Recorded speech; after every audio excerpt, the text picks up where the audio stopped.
All right, hi everybody. Thank you for joining on to this meeting. My name is Amara Rivers. As you know, I am the new Executive Director for HCB. Today I'm going to be talking about a brief overview of HCB and then also discuss our quality improvement plan. Some things that I'm going to touch on in this presentation include goals of this presentation, an overview of our organization, environmental factors, SWOT analysis, our vision, our mission, board strategies, action plan, evaluation methods, and then I'm going to sum that all together and then also include references. So some goals for this presentation: I'm going to discuss the organization, current programs and services, and then also discuss some environmental factors. This includes like community members and their relationship with HCB. I'm also going to discuss the mission and vision, the current one that the organization has, and then also a revised or proposed revised mission and vision. I'm also going to go over the SWOT analysis that was conducted. I'm also going to go over an overview of the strategic plan and subsequent action plan, as well as some evaluation methods that we can use to evaluate our improvement plans. And then I'm just going to sum that all together in the end. So just a brief overview of the organization. So as we know, HCB is a non-for-profit organization that offers a very large variety of programs and services free to our community members. And so I'm just going to go over some of our programs and services that we offer currently. So the programs that we offer are the Violence Protection Program, Teen After School programs, Wellness and Fitness programs, and then the services that we offer include nutrition education, babysitting courses, group bereavement classes, caregiver support groups, women's health primary care, prenatal and newborn care, mobile health services, employee health, case management, smoking cessation classes, diabetes education classes, school health, well water testing, water mitigation assistance, and also vaccine and immunization services. So as you know, we do offer a very large array and variety of different programs and services, and we'll talk about that a little later.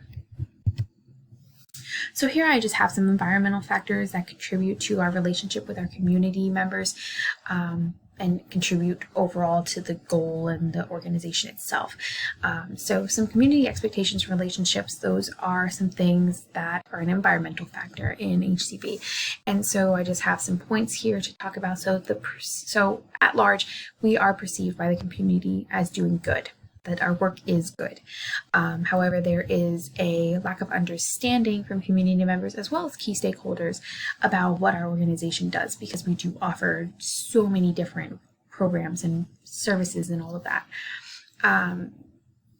Our community members still view HCB as a VNA, and that's when we were the Visiting Nurse Association. And so a lot of our community members don't understand or don't recognize that we have moved away from being just a visiting nursing association, and we are now our own organization. Also, during my research, I have learned that key stakeholders question our overall mission and vision, and we'll again touch on that just a little later. Some economic forces that play a role here. Right now, HCB relies heavily on grant funding. So all of our programs that we offer, we're only able to offer because of grant funding. Right now, we have 3 different programs that are going to end in 3 months because we are losing the funding for those. And then also there are 3 other programs that are vulnerable for losing funding, since we had experienced a delinquency in not passing the Fab 9, Domain 9 standard recently. Some political environment here. So we have community physicians that question why we provide care, as well as far as like women's health and then prenatal and postnatal. We also have some mobile health services that we offer, and the physicians question why we do that when that's already being offered in the community. Law enforcement questions our violence protection program because there's already one offered by them. This just goes in line with duplication of services. We have a lot of different programs that are already offered by community establishments. farmers are frustrated by the well water testing and mitigation systems because they are very expensive. So the well water testing does require them to get these mitigation systems, and they are very expensive. Finally, the county officials are frustrated by the yearly demands for funding. So like I said, we rely heavily on this funding, and so if we don't get it, we're not able to provide our services, and so we need to hound the county officials for this funding just to be able to survive, basically. Next, I'm going to go over our SWOT analysis. So here is the SWOT analysis, our strengths, weaknesses, and opportunities. These kind of align with some of the things that I've already said, but we'll go through it. So some of the strengths that we have at HCB, we are perceived by the community as doing good. We offer many programs that are helpful to the community. We have relationships with key stakeholders and other organizations, and employees view this as a good place to work. Some opportunities that we have. Actually, I'll go in line. I'll do weaknesses next. So some weaknesses that we're experiencing. Employees are unclear to the true mission, values, and vision of the organization. We did not meet FAB's Domain 9 standards. Programs contingent on grant funding and lack of resources. Community members and key stakeholders unsure about what the organization does. So opportunities that we can use to grow. We can explore new relationships with different stakeholders and community members. We can reinforce grant funding relationships with other organizations. We can expand and improve board of executives who are more in line with overall mission and vision. Consolidate programs offered to allow for better services, and some threats to our organization. Again, we have duplication of services offered by other organizations in the community. Funding allocations are in jeopardy. Key stakeholders are unclear about the mission, may back out, and employment is unstable since we don't know that we're always going to have funding. So I'm just going to go over now our mission and vision. The current mission as it is stands as a non-profit organization. Healthy Community Brookfield strives to improve the community's health by strengthening the quality and performance of health promotion and wellness practices through outreach, provision of services, and ongoing education. The current vision is as a non-profit organization, Healthy Community Brookfield promotes healthy practices which can lead to improved health behaviors, healthier individuals, and healthier communities. So I have a revised mission and vision here that we can talk about implementing in the future. At Healthy Community Brookfield, we strive on improving the community's health and quality health promotion and wellness practices through outreach, continuous education, and the services provided in our non-profit organization. Our revised vision. Healthy Community Brookfield is dedicated to improving health behaviors, individuals, and communities through proven and effective health practices. All right, next I'm going to go into our strategic plan. This is a 5-year strategic plan. Just some broad topics that we're going to cover in this plan include promotion, social change, investment, accessibility, and funding. And so we'll go into more depth in the action plan. So again, action plan and evaluation methods. Let's just move right along. All right, so here is a table for our action plan.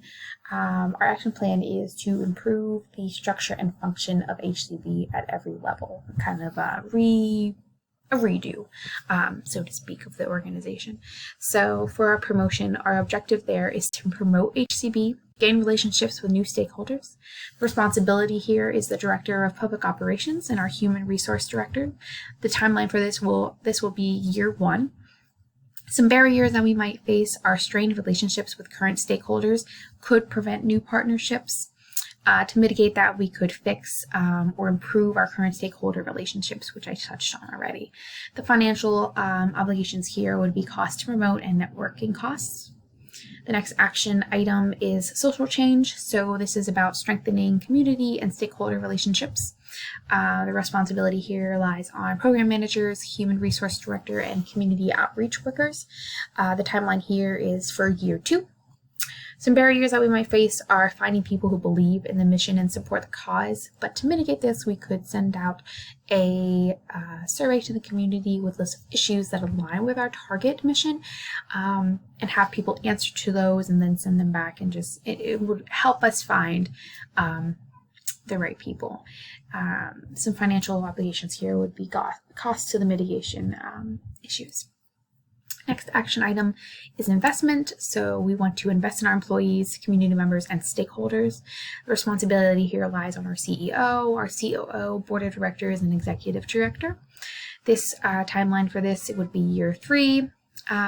There weren't any barriers or mitigation efforts that I could think of here, but we can discuss that at a later time. If we, coming closer to that timeline, we can discuss that. And if there are any issues, we can realign. Some financial obligations here would be the employee benefit package that we should look to improve, and then sponsored programs and parties, and then also offering free services. Accessibility is our next action item. So we want to increase accessibility of programs, refine programs and services offered, and eliminate duplication of services. The responsibility here lies at the board of directors, executive director, the CEO, and COO. This will occur in year 4. Again, there wasn't any barriers or mitigation efforts that I could think of, but again, as we come closer to that timeline, we can discuss them and reevaluate. There aren't any costs associated from HCB, but this will, once we refine our programs, lessen our programs, and get rid of those duplication of services, we'll have more funding to be able to be put into programs that we do have, which will be good for the company. The final action item is funding. So we want to increase funding availability and gain new funding partners. Responsibility here lies with the CEO, COO, Chief Financial Officer, Executive Director, and the Board of Directors. Timeline here is year 5. So some barriers that we might face is like lack of funding partners within the community, but to mitigate that, we could probably start seeking partnerships outside of the community. And there's no financial obligation here. So some evaluation methods that we can use to evaluate our strategic plan and our action items, our performance management system to monitor our achievements, and our organizational or action item objectives. We can also use a tracking platform to track performance on the individual and organizational level improvement. We can look at annual team goals that will be made, as well as organizational goals. Progress will be reported on a quarterly basis, and then mid-year and year-end reports will be generated each fiscal year. And another evaluation method we can use here is monthly meetings to discuss and assess the progress and discuss areas of improvement. All right, so just a summary of what we went over. I discussed the overview of the organization. I discussed our mission, our vision, and the proposed new mission and vision. I talked about environmental factors, community relationships, strategic and action plans, and then also evaluation methods. And I wanted to touch on here going forward with you guys. So the board of directors will be evaluated closely in the coming weeks, and only those who believe in the new mission and vision will continue in their position. The board will be heavily involved in our action plans, and so they need to be very in line with our mission and vision and the future success of HCB. And then those are my references, and that concludes my presentation for today. I thank you guys so much for listening and discussing this with me. I look forward to moving forward with our improvement plan in the future. Thank you.